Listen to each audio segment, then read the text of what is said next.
'Cause fishing, it's in my soul.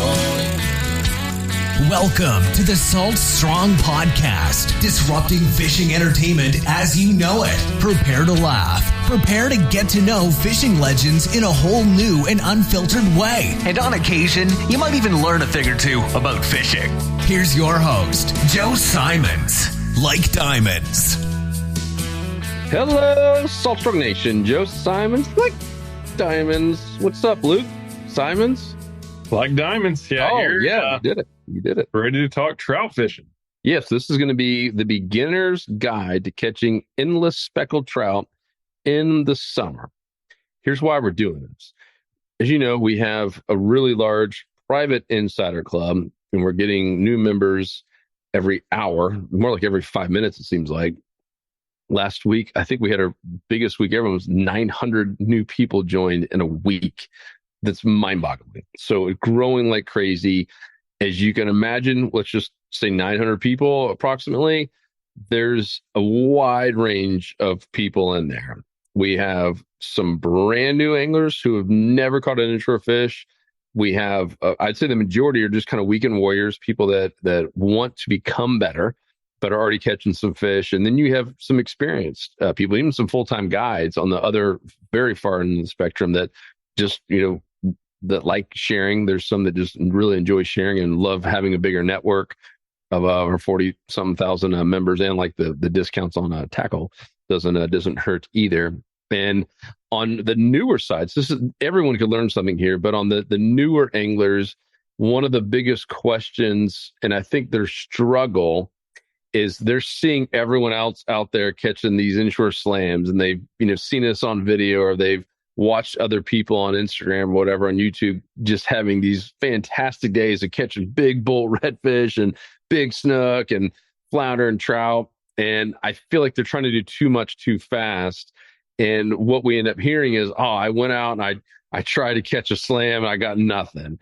And or like, I don't even know where to start. And so this is for you, right, Luke? This is one of the easiest things to do. You can do it in so many different places. And it's just to catch trout. And we've had days before where we are trying to catch big redfish or snook, and it's just slow. And many times we'll go back and just catch trout. It's almost like a confidence builder, because we can catch them on demand, if you will, and then go out. And it's almost like you've kind of broken the ice, if you will. And it almost makes it easier. Sometimes it takes that pressure off to find the redfish or snook or whatever it is. So this episode is for you. We're going to keep it super simple. Probably won't have to go that long on it because it's not that complicated. But we do, if you're listening, we do have smart fishing spots pulled up on the video version of this. You can go see it on the blog or on YouTube. And we're going to show some actual spots, like where we would go to just almost guarantee that there will be some speckled trout there. So Luke, with that intro, I will hand it over to you, Meow. Yeah, right, Meow. Yeah, mm-hmm. So this is also for those who are more experienced. There's going to be days when just the fish aren't biting very well. If you're targeting redfish trout or redfish snook, flounder, or big trout, this is just this is what I use either when I take some of my new fishing to just have guaranteed results, or if I'm out on one of those slow days where just nothing is working. This is the fallback to make sure to get some tight lines, and that is to target the outside edges of grass flats. This is for areas that have seagrass. For those and more marshy situations where there isn't grass but a lot of oysters, it's going to be the outside oysters around creek mouths. If you can find those types of zones during the summer, these fish, they're naturally going to gravitate toward deeper water and deeper water with current flow. And so if you have the deeper water with current flow and structure on the bottom, that's the combination you're looking for. So in this case, we're in an area with a bunch of seagrass. So this is all shallow flats. During the middle of the day, this just gets super hot. Those fish aren't going to be comfortable, and they're naturally going to gravitate towards the outer edges. So the easiest way to get guaranteed results is simply to target the outside edges of the flats. Yes, this even works good on incoming, when the water's high.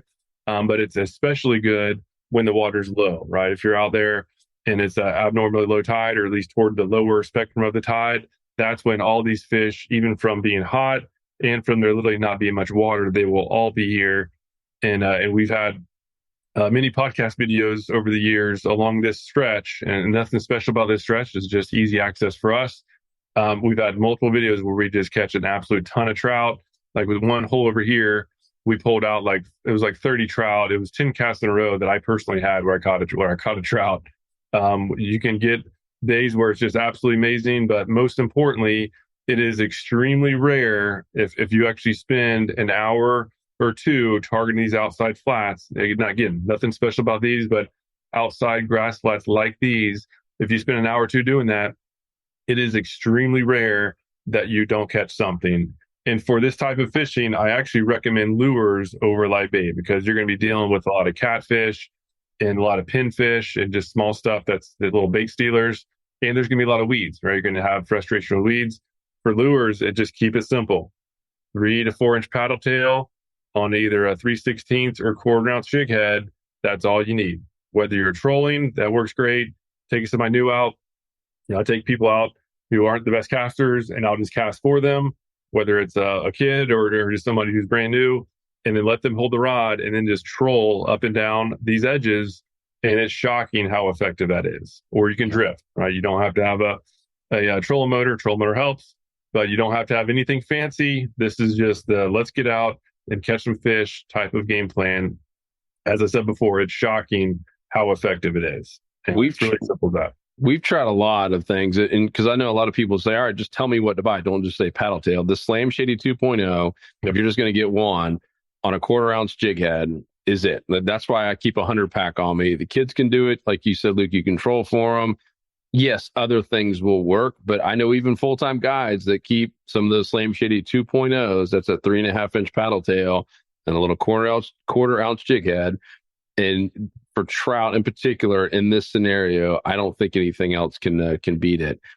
The other thing I want you to give more clarity on, Luke, because I'm putting myself in the shoes of a new person who's just listening, and they hear you say deeper water. Some people from up in New Jersey, that man, you're talking about 70 feet.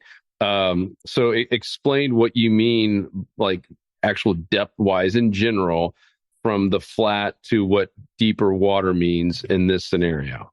Well, deeper water just means deeper than the other, like you basically want to find the deepest structure you can find. Obviously, once you get to the 10-foot mark, it doesn't matter quite as much. But in this case, in a majority of the cases, it's going to be the flat is going to represent an area that in general will be about either 1 to 3.5 feet of water, maybe 1 to 3 feet. So on average, 2 feet of water is the general flat in a lot of our bay systems. And when I say the outside edges of the flats in the deeper water, as you're basically looking for this deeper edge, and that's basically most of these channels are going to be in the 10 to 15 foot depth range. And then as you get closer, it obviously slopes up, and that this deeper grass is where you want to target, and that generally is going to be in the 3 to 6 foot depth range. Sometimes it goes deeper, and that's awesome, right? Stick to the deepest stuff. But what I really like to look for is this pattern. You can see this pattern on the satellite map. This is from Smart Fishing Spots. We have some really clear maps on here. But I like to see this type of pattern where there's some areas where the grass is coming out, and there's little sand pits as well, where it goes, and even some potholes. Really like to see this sort of kind of abnormal. I don't like a straight line quite as much. So I love seeing, we call it a camo bottom or just irregular bottom. There's just a lot of ambush points for these predators to hold on in this type of bottom structure versus, I'll show you one that's more of a straight edge. So this is more of a straight edge. Yes, there's still plenty of fish here. I've personally caught a bunch of fish here. I just don't do quite as well on these straight edge shorelines as I do, say, these over here that have the kind of ins and outs, like the bigger, just more unique bottom, I should say. But again, the key is just really cover ground, and again, no more than an hour. If you're doing this, you should be catching fish. And if not, then just go, a couple miles away, find another similar spot. And when you get to the right spot, you're going to know quickly because those fish are going to be there. And the key is depth control. Do not use popping corks. I recommend against popping corks for this type of fishing, especially if you're in areas with clear water. You're going to need to get your lure close to the bottom. And that's just more and more true as the sun is higher up in the in the sky, right? That sun's going to be high, the sun's going to be up, the top layer of water is going to be pretty hot. And those fish don't want to mess with hot water. There's not as much oxygen in the water. They're going to be holding down on the bottom in that nice cool water. And in most cases, they're not going to want to go more than a foot or two to eat something. So if you're in 6 feet of water and you have a popping cork that's keeping your lure 3 feet off the bottom or more, the odds of a fish, which is holding on the bottom, coming up and grabbing it is going to steadily decline. So recommend bouncing bottom. You want to be able to feel the grass and just know that your lure is right down there in the strike zone. And again, shockingly effective. One thing though is that it's definitely better to retrieve with the current flow, but it's not a requirement. So the stronger the current, the more important it is to retrieve your lure with the current flow. But as long as you can hold bottom, as long as you can get your lure and bounce along the bottom, you technically can go against the norm and retrieve into the current as well. So if you're wade fishing or if you're in a boat and you don't have the ability to really, if you don't have a trolling motor and you can't really control the boat as well as you'd like, as long as you're bouncing this lure on the bottom and getting the strike zone, if a fish is there, it's likely going to eat it. Yep. And in the 90-10 zone that we talk about a lot still applies.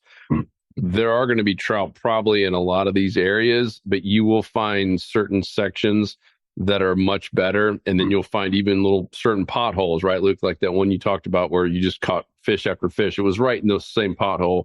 That was the 90-10 zone. I mean, 90% of all the fish were in that one little area and they were stacked in there. Where to the point, it didn't matter if you had a tail, no tail, barely any tail, barely a nub. It was absolutely nuts. As long as, to your point, as long as you got it down deep enough and made some action, those things were attacking it. Yeah, and so again, lure selection is very important. And again, the best all-purpose that we found so far, whether the trout are big or small, is that Slam Shady 2.0. It's a 3.5-inch paddle tail. This tail has great action. It doesn't require any fancy retrieve. Fish will hit it on a straight retrieve, even on the drop. Right, this tail has good action on the drop. You can twitch it on the bottom. There's a ton of different ways to do it. If a pinfish or a puffer fish bites the tail off, or if you see a bunch of small bait fish, I purposely take the tail off to mimic the smaller prey, and it works great. It works great with or without the tail. Rigging is crucial. So we have a lot of videos on rigging. My favorite jig head for this paddle tail is the trout eye jig head. It's made from Z-Man, has this big eye on there. The hook size is just perfect, and it's pretty easy to rig as well. So trout eye jig head, I will say a quarter ounce is the all-purpose one. So quarter ounce trout eye jig head, doesn't really matter what color eye it is, but get that, rig it properly, meaning that it's nice and straight and it doesn't helicopter in the water, and you're going to be catching fish. Yep.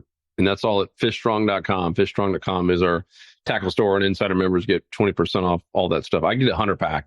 I literally, I won't go fishing without a 100 pack of that Slam Shaded 2.0. And usually I'm handing some out on the boat to other people and giving some away. But it's such a no-brainer. And that thing works anywhere, not just here in Florida. Let's talk about smart fishing spots too. So for those of you that maybe aren't as good as reading maps and can't pinpoint an area like Luke does in seconds, Smart Fishing Spots has a couple things that can help you. One, it's got a seagrass feature that's in most states, and that will identify all of the seagrass. You also have oyster beds for the states that have that, so it identifies where the oyster beds are. As Luke said, if you're in areas like in the Georgia or the Carolinas, you can just go around the creek mouths that have some oyster beds instead of looking for a grass flat per se that has a channel nearby. And then you got the marine charts as well. So you can use that right there. Yep. There you go. To show the depths that are around there. So like that area you talked about. Oh, cool. Yeah. It does get to 10, even 13 feet in that little channel. It's like, oh, okay, cool. And then it goes up really, really shallow. This is such a great way to solidify some of the spots you have, or just help you identify them in general. Yeah, and if you want to, start with trout and then maybe transition to redfish and snook, the quickest way to do that, again, and we're just talking about Tampa Bay, or I should say areas with seagrass like Tampa Bay, Charlotte Harbor, and really most of the Florida coast and a lot of Texas, is to find some oysters near shorelines. That is going to be the high probability spot for redfish and snook. They really like getting close to the shoreline, especially areas with seagrass and oysters. And so I just use that oyster layer when I'm out traveling to checking out new spots. Even when I'm going to the spots I fished before, it's shocking how many oyster beds are out there that I've never known about, simply because I just haven't had time to check out every inch of the shoreline. This oyster bed layer is, in my opinion, the most valuable part, at least me personally, the most valuable part, where I can find just from the oysters alone, significantly increases the odds of finding some reds and snook. Yeah, and then the satellite views, I mean, the high res in certain areas, it is crazy what that reveals. I don't know how this area looks in particular, Luke, but yeah, so here's Google, right? If I zoom in on that same flat from just normal Google Maps, can't hardly see anything. And then we have Bing and then the high res satellite. In this case, the Bing one's awesome, so I just stick with the Bing one for this area. But again, it's a cool platform where you don't have to go from one website to the other to check out different maps. Literally just click a couple buttons and you can have multiple views without having to pan or do anything special. Yep. And then for you current members who already are using this and give us great feedback, just so you know, because we've heard this feedback from a lot of you members, we are working on the Smart Fishing Spots software and platform, bringing in smart fishing tides into it. The tide stations are there. You can get it, but it's a couple clicks away. And so we're essentially eliminating those clicks. So now let's just say you think this spot's good. You're going to be able to like automatically see the tide stations, and it's going to tell you exactly what the tide is going to be during certain times of the day. It's going to show you the strike score. So what we also do is show a score every single day, and then even have hourly feeding projections based on all the different variables that are coming in. And that's so cool. I mean, it's just so helpful. So we're going to have everything there on one screen right at your fingertips. That should be here before Labor Day is the goal. It takes a little bit of building out, but know that we are working on that based on your feedback. So thank you guys. Yeah. So right now it's all available. Just the Smart Spots is or the Smart Fishing Tides is on some platform, but it'll be combined just to be that much more efficient. Yep. And then the community spots, Luke, if you want to go to that top left, this is something that I've been showing some members as I've been going to these chapter meetings, showing them some of this, and they're like, I didn't even know about it. And so now at the top left, you can hit community spots and see all the reports for that area. And there's even a filter at the top right. So top left of Smart Fishing Spots, you get to see all the, 60, 70,000 fishing reports that are on there. And then there's a filter where you can do it by month. So you can actually see all the things that have happened that month, which is really, really helpful if you're looking at trends for the same month. So much you could do with that filter. And every time I've shown it to a member, like, I didn't even know that was there. This is so cool. So just one more way we're helping you guys find exactly what you need. Yeah, and this includes past insider reports, spot dissections. This is again incredibly valuable. Just year over year analysis on not only what's biting but where they're biting. And then when you click on these reports, you can actually see what was caught, what was used for lures. Again, incredibly valuable information, and it's super easy to access, as you saw. And it just gets smarter and smarter every week. Yep, which is even better. So that's really it. That's the beginner's guide, just to keep it super simple, is to target essentially the edge, is how I explain it to people, of where a flat meets a channel. And Luke, you mentioned it, current flow, it helps to have some moving water. In that instance there, you're pretty close in the big scheme of things, to a little pass. So there's some good water flow, but heck, I've seen it work even on days where it's almost a slack tide. Like if you find that, you'll get some to hit. Obviously, you do want flow. What are your thoughts on that? Do you ever time it around a certain tide or anything like that for the trout? No, I mean tide doesn't matter what's going in or out. It matters some, but just not much. It's more about this needs to be moving, and even during slack period, it's not going to be moving very much, but the channels, the main channels, are always going to have the strongest water flow. And during the summer, that's where fish will naturally gravitate. So the decision point on fishing, way up on the flats or going close to the channels, regardless if we're at the top of the tide where there's not much movement at the bottom or somewhere in between, the edge of the channels are going to have the highest odds of success, because that's going to have It's going to have a lot of trout. Trout will hold there throughout the tidal range. Yes, a lot of them do shift up into the shallows at the higher tides, but a lot of them do just stay right there. It's easy for them. It's comfortable. As long as they have good structure, they're not going to sit on just sand and just have be easy pickings for dolphin. But as long as there's structure on the bottom in the form of seagrass, rocks, oysters, if there's structure and current flow, so they have safety and they have current that's going to be moving food towards them, they're going to be there. And so that's why if you're struggling and you're worried about just getting skunked, I would say don't even worry about the shallows. Just stay on the outside edges. Find the deepest structure you can find that has current flow, and just bounce a jig along the bottom, and you're going to catch fish. It is very difficult to get skunked if that's your game plan and you stick to it for at least an hour. Very difficult. And in many cases, you'll catch an absolute ton of fish. You'll catch trout, and when you're on the outside edges, you increase the odds of catching the roamers as well, like Spanish mackerel, jacks, ladyfish, even cobia, tarpon. The odds, especially in the summertime, there's going to be a lot of big fish cruising those flats too. And you can even be reeling in a trout, and 6-foot tarpon will come steal it from you. So it's just a lot of fun, and just most importantly, it's easy. It's something that you can take your friends out who are brand new to fishing. You can take your kids out fishing and know that they're going to have some action, not just get super bored and want to go back to playing video games. So just highly recommend just giving it a try. Keep it simple. Don't overcomplicate things. Paddle tail, jig head, get it on the bottom, bounce it on the bottom, and you'll be having some fun action. Yep. And you can do this in a kayak. You can do it wading. You can find plenty of flats that you can actually wade out to that have a channel out there. And you don't need a power pole. You don't even need a trolling motor, right? We've done this many times. We did it in Freedom Boat Club, did a whole session on that where we just drifted with the current or wind or both. You can also troll. I mean, that's one of the easiest ways to find where the fish are and have fun with the kids. And you still get a little bit of a breeze if it's super hot in the summer. Just go to our site, saltstrong.com, if you're already there, if you want to watch that, or YouTube, and just put trolling for trout Saltstrong.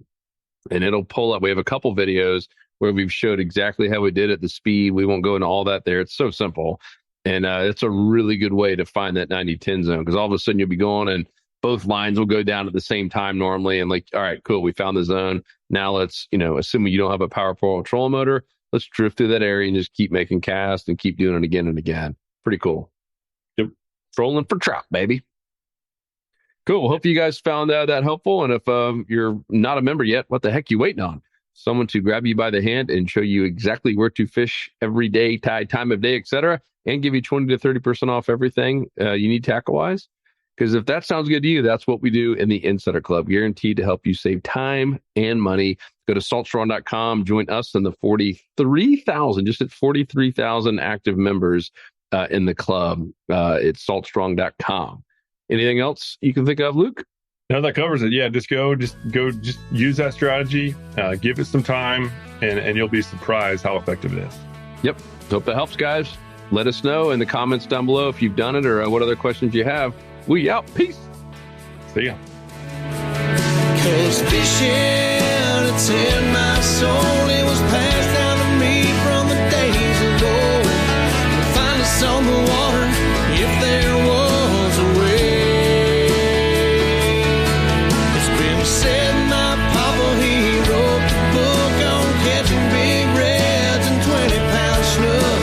I wish I knew all the things he knew today.